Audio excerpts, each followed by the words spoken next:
breaking Prince William just publicly humiliated. Keir Starmer on the streets of London over homelessness policy. And what the Prime Minister said in response has triggered a constitutional crisis that could bring down the government. William didn't just criticize policy, he destroyed it.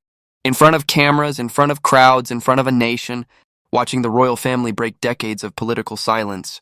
And what happened next shocked two continents. The confrontation lasted 11 minutes, but the fallout will last years.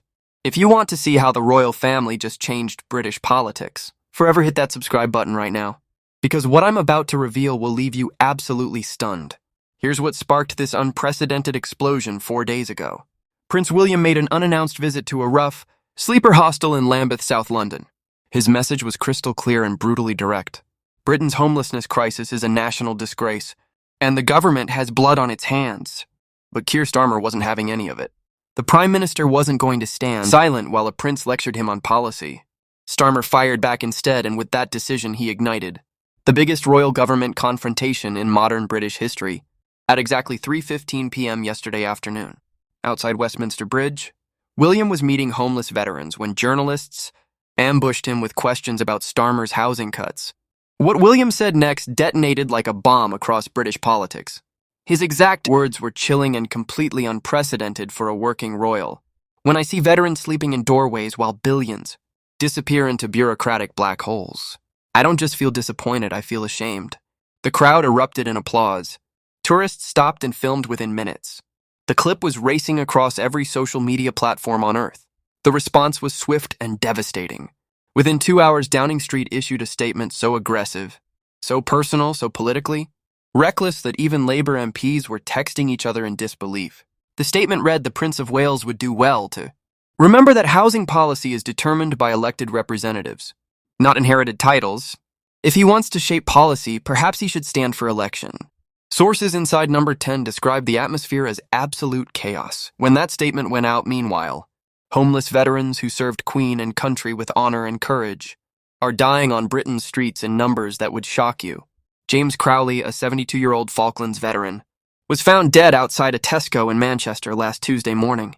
He'd served 3 tours, earned 2 medals, survived enemy fire in the South Atlantic, but he couldn't survive a British winter on concrete pavement. His body was discovered at 6:00 a.m. by a schoolgirl walking to class. She'll carry that image for the rest of her life, while James Crowley froze to death wrapped in newspaper. Labour MPs were enjoying a taxpayer-funded reception at the Savoy, hotel featuring champagne that costs $180 per bottle. We're talking caviar, we're talking 5-course meals, we're talking luxury that would feed a homeless family for 3 months. The contrast is so obscene, so morally bankrupt, that even lifelong Labour supporters are turning against Starmer in droves. This isn't about politics anymore. This is about basic human decency. And the government just failed the test catastrophically. But wait, because there's another veteran whose story perfectly captures why William decided to break royal protocol and speak out now. Michael Patterson served in Afghanistan for 4 brutal years, lost 3 friends to IED explosions, and came home with PTSD so severe he couldn't hold down work. He applied for veteran housing support. 17 times over 2 years, 17 applications, 17 rejections. The bureaucracy that's supposed to help him failed at every single turn. Last month, Michael was sleeping rough under Waterloo Bridge when Prince William's team found him during a private outreach visit that the media never even knew about. William sat with Michael for 40 minutes listening to his story, hearing about the friends he'd lost and the system that abandoned him. Palace insiders say that conversation changed everything for William, that he returned to Kensington Palace visibly shaken and told his staff, "This ends now. I don't care about protocol anymore." 3 weeks later, Michael Patterson was given emergency housing through a royal charity. But here's what makes this story devastating. Michael was one of the lucky ones. For every veteran William can personally help, there are hundreds more dying in the cold, while government officials shuffle papers and Labour ministers attend luxury dinners. That's the reality that pushed William past his breaking point. Then something unprecedented happened that nobody saw coming. King Charles, watching this crisis explode from Buckingham Palace, broke 70 years of royal protocol with a single extraordinary action. At yesterday's Privy Council meeting, traditionally a rubber stamp formality lasting 15 minutes, the King delivered what insiders are calling the most politically charged speech by a British monarch since World War II. Homelessness.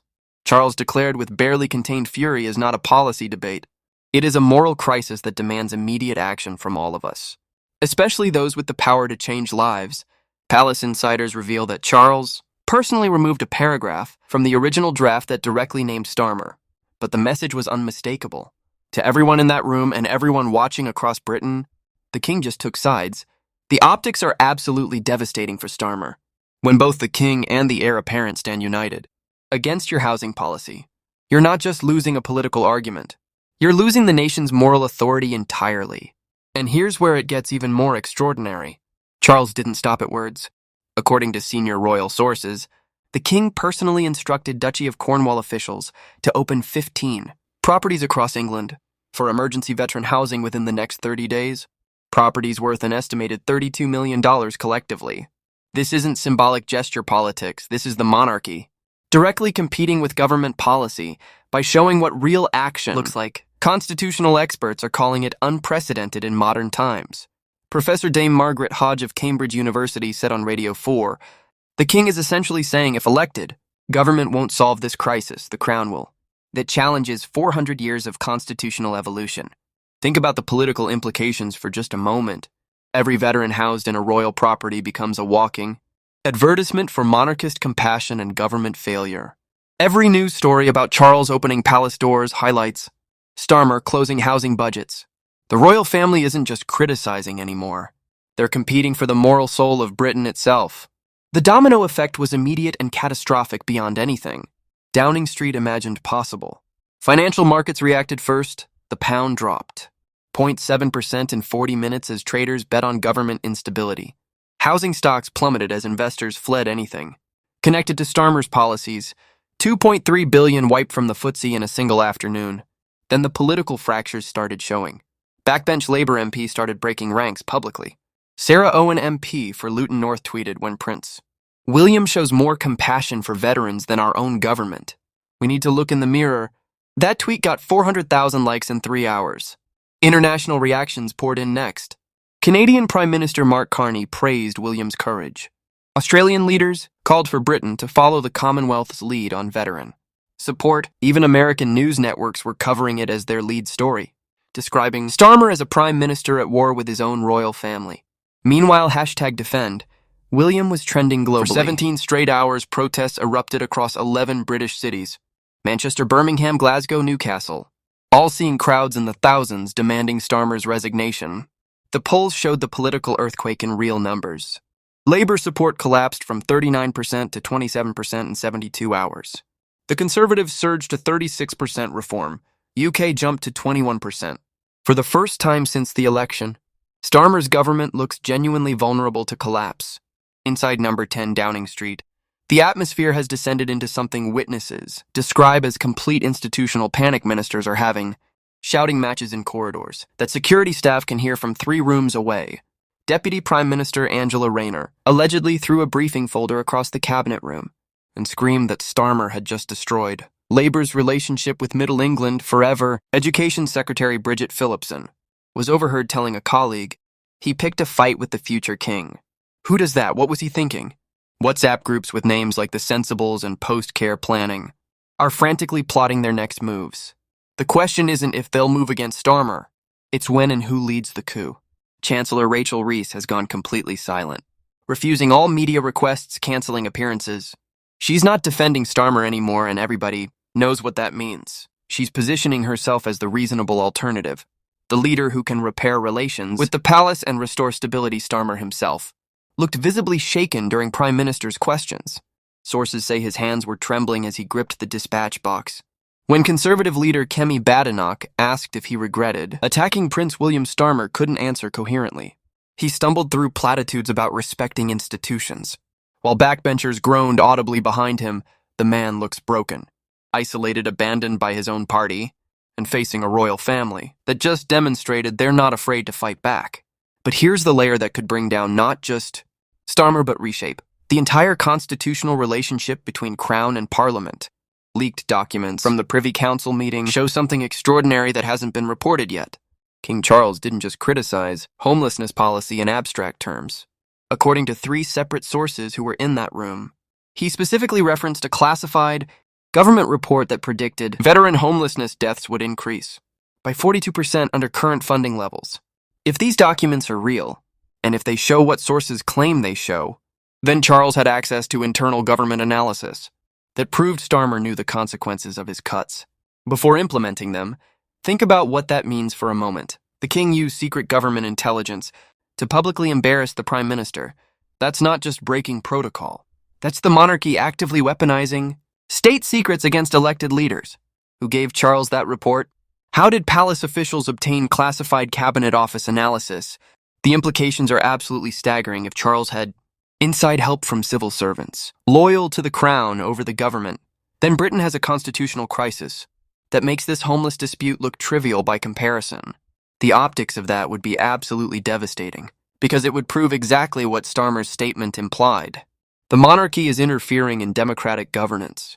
And then there's the document that nobody's talking about yet but could change everything, a leaked memo from the Treasury dated 3 weeks ago shows that Chancellor Rachel Reeves personally warned Starmer that cutting veteran housing funds would create a public relations disaster.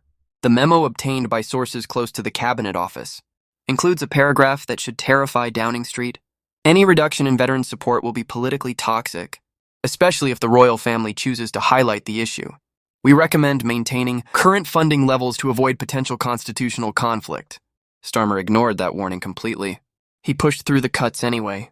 Now Reeves can claim she tried to stop this disaster, positioning herself as the voice of reason who saw the crisis coming. But here's what makes this memo truly explosive if it becomes public. And multiple journalists are now hunting for confirmation. It proves Starmer was explicitly warned about royal intervention and proceeded regardless. That's not political miscalculation. That's willful recklessness that could justify a leadership challenge on grounds of gross incompetence. Meanwhile, opposition leader Kemi Badenoch is capitalizing on this chaos with the precision of a surgeon removing a tumor. While Starmer struggles to contain his self-inflicted wounds, Badenoch appears on television looking composed, reasonable and prime ministerial. Prince William is right, she said on Question Time last night. Our veterans deserve better than pavements and car parks. The Conservatives will restore dignity to those who served our nation. The polls tell a story that should terrify Labour headquarters. Conservative support has jumped 7 points in 3 days. Badenoch's personal approval rating surged from 41% to 53%. For the first time since the election, more Britons trust Conservatives on homelessness than Labour. That's a catastrophic reversal on what should be Labour's signature issue. Badenoch isn't just winning the news cycle, she's winning the moral argument that Labour thought they owned forever, and she's doing it by standing shoulder to shoulder with Prince William against a prime minister who looks increasingly isolated and out of touch. The next 72 hours are absolutely critical for Britain's political future. Parliament returns Monday and demands for an emergency. Debate on homelessness policy are growing louder by the hour. Starmer faces a no-confidence vote that once seemed impossible, but now looks increasingly likely. Labour MPs are telling journalists off the record that they can't defend this anymore. The constituents are furious that the party's reputation is being destroyed in real time. Beyond Westminster, the nation is watching something unprecedented unfold. This crisis will be studied for decades, as the moment the modern monarchy decided it wouldn't stay silent anymore when princes and kings looked at government failure and said enough. At its epicenter stands Keir Starmer, who looks increasingly desperate, increasingly isolated, and increasingly like a prime minister whose time is running out faster than anyone imagined. Britain is watching a constitutional crisis unfold in real time, and nobody knows where this ends, not since the abdication. Crisis of 1936 has the relationship between crown and government been tested like this. So here's the question that matters right now. Did Keir Starmer just commit political suicide by attacking Prince William?